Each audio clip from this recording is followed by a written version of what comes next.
Olá pessoal, chegamos a mais uma aula de saúde da criança. Aqui é o professor José Ivo. Hoje trago para vocês um estudo sobre assistência ao recém-nascido, tá? No primeiro dia de vida, onde vamos abordar todo o contexto do nascimento da criança, o passo a passo de toda a assistência que é realizada a um recém-nascido, tá? Desde a sua expulsão até o alojamento conjunto. O preparo da assistência ao recém-nascido ele deve incluir a anamnese materna, tá? Quando a mãe entra no trabalho de parto, é verificado toda a sua história, né, de pré-natal, e essa anamnese materna, ela inclui todo o acompanhamento materno nas consultas de pré-natal, todas as mudanças que ocorreram no decorrer, né, do desenvolvimento embrionário e também essa assistência deve ser realizada em um local com uma boa estrutura e recursos materiais e equipamentos adequados, tá? E a equipe que presta essa assistência ao recém-nascido deve ser treinada, principalmente quando há necessidade de uma reanimação neonatal, certo? A anamnese materna é feita de acordo com os fatores antinatais, né? Antes do trabalho de parto, ou seja, antes do bebê nascer. É verificado sempre a questão da idade, tá? Se a gestante ela é menor de 16 anos ou maior de 35 anos, levando em consideração que entre essas menores de 16 e maiores de 35 pode-se considerar que seja uma gravidez de risco, tá? Vem a questão da hipertensão específica da gestação, que algumas mulheres desenvolvem uma hipertensão específica da gestação, a anemia fetal, né?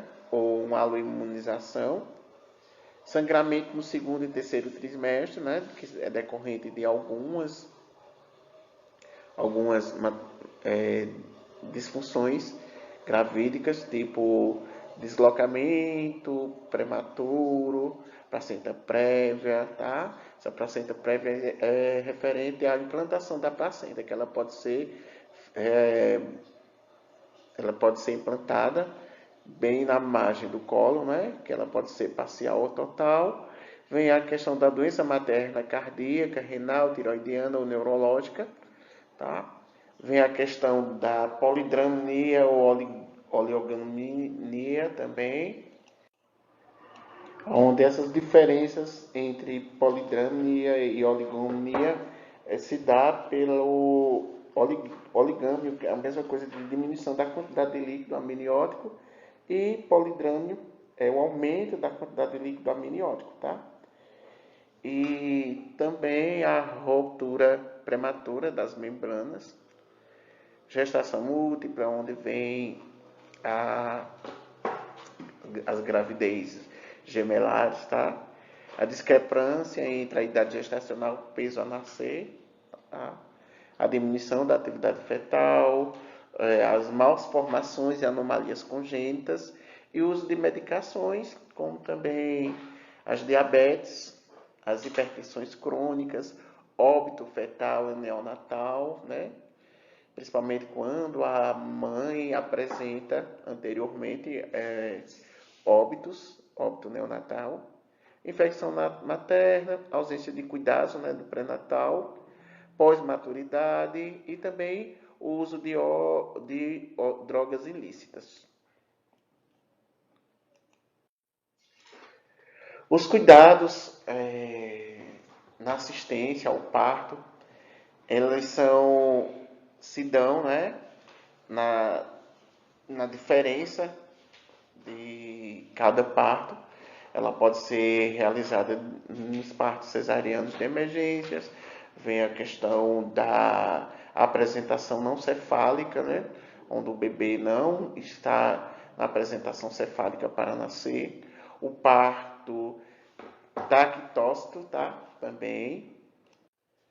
Esse parto tactócito, ele é um diagnóstico, né, de quando a dilatação cervical e a descida de expulsão do feto ocorre no período de 4 horas ou menos, tá? Vem também a questão do trabalho de parto prolongado, onde é maior do que 24 horas, ou igual a 24 horas, ou a ruptura prematura das membranas é em menos de 18 horas antes do parto. A placenta prévia, bradicardia fetal, né? Anestesia geral.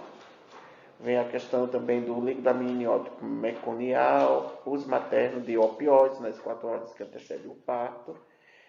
O segundo estágio do parto prolongado, maior do que 2 horas, e o deslocamento prematuro da placenta e sangramento intraparto abundante, né, as hemorragias. E uso de fósforo ou vácuo extrator, trabalho de parto prematuro, vem também a macrosomia fetal, vem o padrão anormal dos batimentos cardiofetais dos BCFs, e a tetania uterina e prolapso também do cordão, tá? Todos esses cuidados, assistência do parto, são bem relevantes para que a enfermagem, juntamente com os profissionais médicos, façam intervenções, principalmente em casos de emergências. A infraestrutura da pediatria, do setor de neonatologia, deve conter sala de parto com temperatura ambiente, tá? Pois é lá na sala de parto que vai ser recebido o neonato, o recém-nascido. Deve ter material para expiração, material para ventilação, material para intubação traqueal, medicações, material para cateterismo umbilical, tá? Tudo isso faz parte da infraestrutura da pediatria e do setor de neonatologia. Os profissionais devem ser capacitados, né? O atendimento ao recém-nascido deve consistir na assistência para o profissional capacitado, médico, preferencialmente pediatra ou neonatologista, ou profissional de enfermagem, preferencialmente o enfermeiro obstetra ou obstetriz, ou neonatal, e é recomendada a presença de um médico pediatra para que haja de forma adequada uma assistência mais relevante em relação às emergências, principalmente quando se é um médico pediatra. Tá? Como vocês já viram em aula anterior, assim que o bebê nasce, nós vamos fazer algumas avaliações e acompanhamentos, desde a escala de Apgar, né, ao campeamento e a credenciação. Após a estabilização clínica do recém-nascido, realizar esses procedimentos em uma sequência, tá? Vimos que logo após o Apgar, do primeiro ao terceiro minuto, nós vamos fazer o clampeamento, que é a ligadura do cordão umbilical, tá? No Apgar, a gente vai sempre querer fazer aquelas perguntas, tá? Se a gestação é a termo, se está respirando ou chorando, ver o tônus muscular e flexão. Esses cuidados da rotina junto à mãe, deve ser feito, né, próximo da mãe para prover e evitar a perda de calor e manter as vias aéreas pérvias, sempre avaliando a frequência cardíaca e a respiração. O clampeamento do cordão deve ser realizado a cerca de 3 minutos do nascimento. Tá? Tem algumas imagens aqui mostrando como é que é feita essas assistência do campeamento, da cleidização, tá? Que é onde adicionamos os nitratos de prata no globo ocular das crianças. O banho e limpeza do recém-nascido também é uma sequência da assistência, lembrando que o bebê nasce recoberto com uma substância chamada verniz caseoso, que é uma substância gordurosa de proteção para a pele do bebê que não deve ser removida, tá? O banho pode ser realizado 6 horas após o nascimento. Porém, o que se deve ser feito de imediato quando o bebê nasce é só apenas limpar, pois ele vai, na maioria das vezes, estar sujo de sangue, secreções, e esse vérnix não deve ser removido de imediato. Com o passar do tempo, nos banhos posteriores, né, que ele vai ser saído, não precisa esfregar com toalha, tá certo? Outra, vem a questão também da identificação, né, o uso da pulseirinha, com identificação da mãe, tá? É feito também uma coleta do sangue do cordão umbilical para tipagem e sorologias, tá? É feita isso também ainda, logo após o nascimento. E vem ainda a antropometria, que é mensurar as alturas e perímetros cefálicos, tá? E abdominal, verificar o peso ao nascimento, imediato para o cálculo, né, da idade gestacional. Como vocês já viram, como fazer esse cálculo, tá? A administração da vitamina K para a prevenção da doença hemorrágica. E temos que ver também a capacidade corporal do recém-nascido para armazenar a vitamina, que pois é muito baixa, e a meia-vida dos fatores de coagulação são dependentes dela. Os recém-nascidos, eles, quando são estáveis, eles devem permanecer junto de suas mães, né, até eles serem transportados juntos até o alojamento conjunto, tá? Entre alguns passos da humanização e de cuidados dos direitos maternos e dos cuidados aos recém-nascidos, os passos 4 e 7 devem ser implementados, tá? O quarto passo é ajudar as mães a iniciar o aleitamento materno na primeira meia hora após o nascimento. E o sétimo passo é permitir que as mães e seus bebês permaneçam 24 horas do dia juntos, né? As primeiras 24 horas juntos. Ressaltando que quando esses bebês nascem estáveis, eles devem permanecer junto das suas mães, que mostra, né, incentivar o aleitamento, tá? Ó, mesmo seja de parto cesáreo ou natural. E vem a parte muito importante, que é a imunização do recém-nascido no primeiro dia de vida.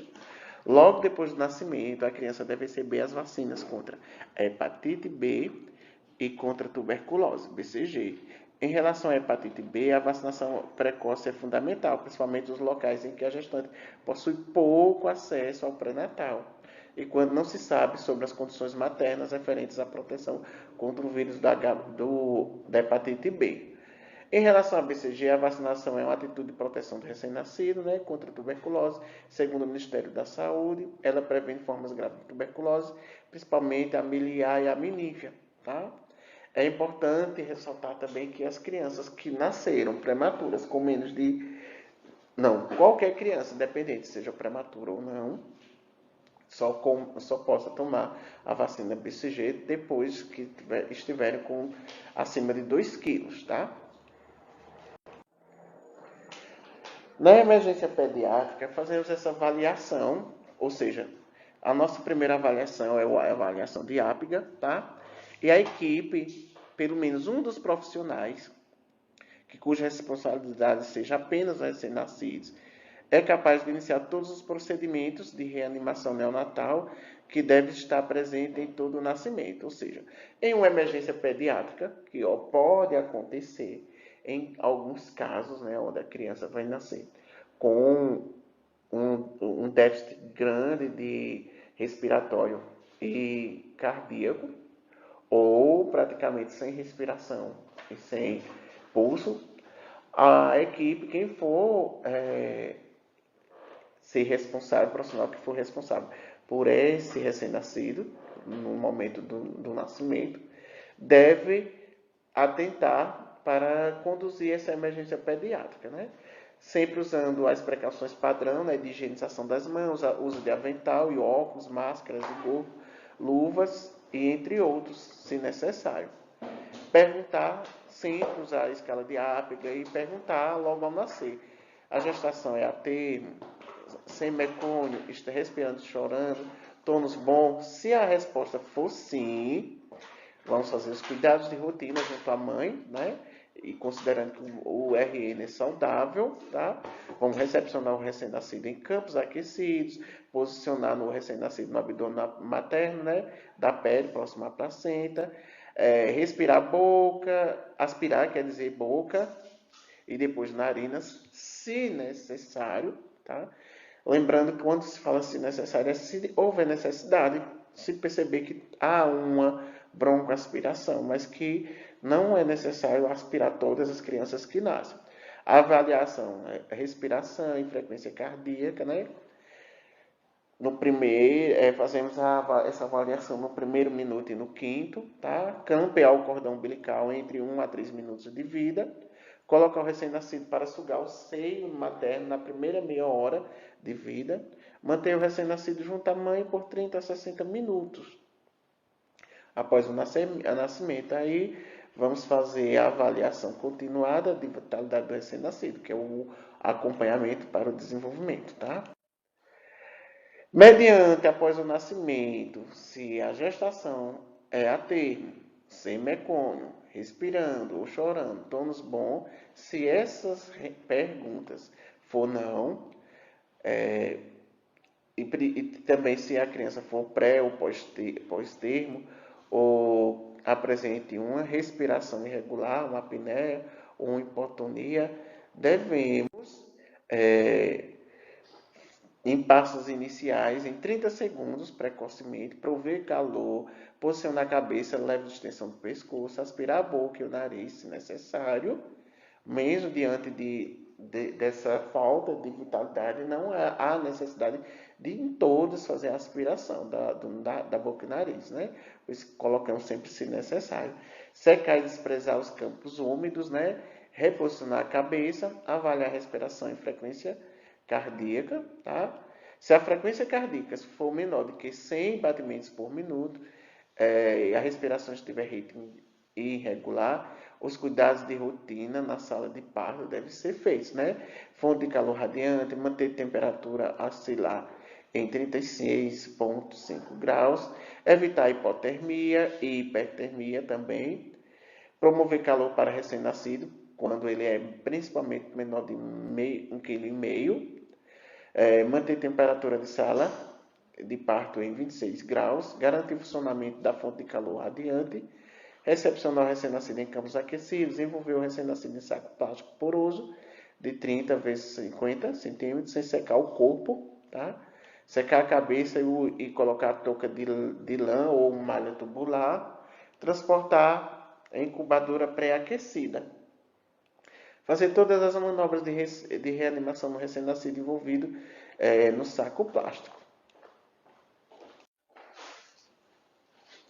Os passos iniciais de uma frequência cardíaca menor do que 100 batimentos por minuto, com apneia, respiração irregular. Depois de avaliar, né?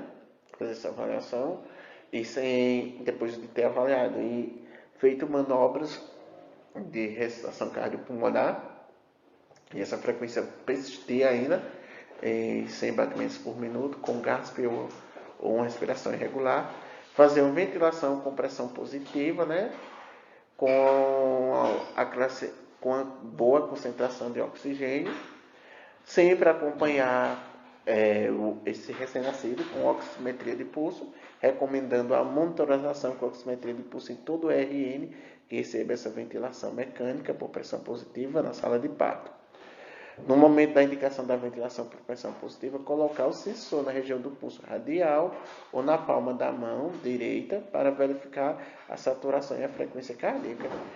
A seguir, conectar o sensor do cabo de oxímetro, tá? A leitura da saturação do oxímetro demora cerca de 1 a 2 minutos após o nascimento, desde que haja débito cardíaco suficiente em perfusão periférica. Os valores normais, no minutos de vida até 5 minutos, é de 70 a 80, de 5 a 10 é de 80 a 90, e mais de 10 minutos de vida será 85 a 95%. Se a técnica de reanimação, de oferta de oxigênio for que é suplementar o recém-nascido não melhorar, devemos fazer ventilar com balão de cânula traqueal, tá? A intubação traqueal tem indicações, é indicada pela necessidade de aspiração traqueal em recém-nascido não vigoroso e com líquido amniótico meconial. A ventilação com balão e máscara não afetiva ou prolongada, né, também é uma indicação. Necessidade de massagem cardíaca, suspeita ou presença de hérnia diafragmática também pode ser uma das indicações para intubação traqueal. Temos hoje na nossa aula uma atividade, tá, sobre o banho do RN humanizado, onde vocês vão responder qual é a definição de um banho de recém-nascido humanizado, qual é a finalidade do banho, qual é a indicação e contraindicação, quais os materiais e equipamentos que são utilizados para a realização de um banho ao RN e descrever como é realizado esse procedimento de banho ao recém-nascido. Tá? Qualquer coisa estarei no WhatsApp. Bons estudos!